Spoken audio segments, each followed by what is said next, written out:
Hello, I'm Laura from Foxtecc, and today I'll be helping you fix the black screen issue on your iPad's camera. If you're trying to use the camera and all you see is a black screen, don't worry. I'll walk you through a few steps that can help get things working again. First, the easiest thing to try is closing the camera app and reopening it.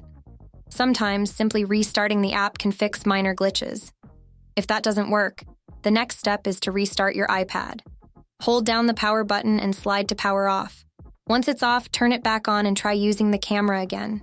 This can often clear up software issues that might be causing the black screen. Another thing to check is whether any apps are using the camera in the background. If an app is accessing the camera without you knowing, it can interfere with the camera app. Close any apps that might be using the camera, then open the camera app again. Make sure your iPad is up to date by going to Settings, General, Software Update. Sometimes, updating to the latest iOS version can fix bugs, including camera issues. If you're still having trouble, you can reset all settings on your iPad.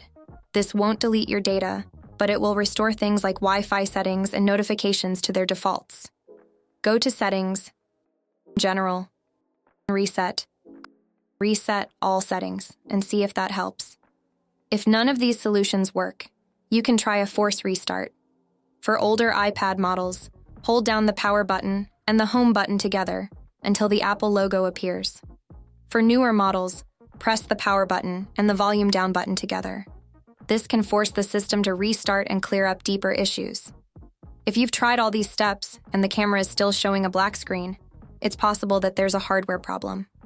In that case, you may need to take it in for professional repair. Thanks for watching. I hope this video helped you solve your iPad camera issue.